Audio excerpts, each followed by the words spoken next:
বৃষ্টির অজুহাতে চট্টগ্রামের বাজারে সবজির সংকট দেখা দিয়েছে। বাড়ছে আরেক দফা দাম।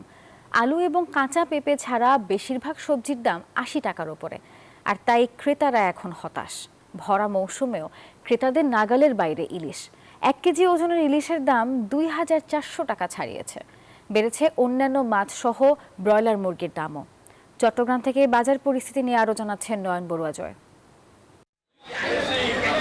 বাজারে সবজির তেমন কোনো সংকট নেই, তবু বিক্রেতাদের অজুহাত বৃষ্টিতে ফসল নষ্ট হওয়ায় সরবরাহে ঘাটতি। কাজীর ধেউরি বাজারে বেগুন বিক্রি হচ্ছে ১০০ থেকে ১২০ টাকা কেজি, টমেটো ১২০ টাকা, আলু ছাড়া ৮০ টাকার নিচে তেমন কোনো সবজি নেই। বেগুন চলতেছে ১২০ টাকা, কাঁকরোল ৮০ টাকা, মানে ৮০ টাকা ১০০ টাকা, মানে এগুলো ছাড়া কোনো বাজারে নেই। বাজারে বান্ডেল থাকলে প্রতি সেনমানিতে টাকা বাঁচবে। বিকাশ সেনমানি বান্ডেল কিনে জিতুন প্রতি লেনদেনে। গরমকালে সবজি বেগুন ১০০ টাকা, ১২০ টাকা করে, পটল ৭০ টাকা করে, টমেটো ১২০ টাকা, কাঁকরোল ৮০ টাকা, শসা ৬০ টাকা, বরবটি ৮০ টাকা, ভেন্ডি ৭০ টাকা।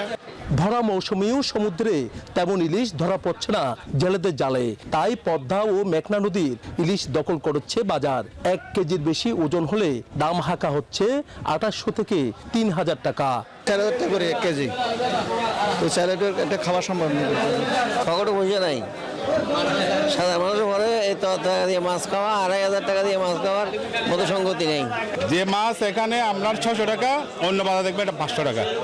এই বাজারে কিন্তু তুলনামূলক প্রত্যেকটা আইটেমের দাম বেশি। ইলিশের দাম এখন বেশি, আপনার নোয়াখালী চাঁদপুরার যেটা এটা মাছ দাম একটু বেশি, চিটাঙেরটার দাম কম।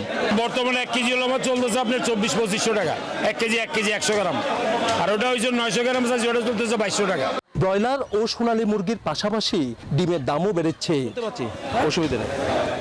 নয়ন বড়ুয়া জয়, নিউজ 24, চট্টগ্রাম।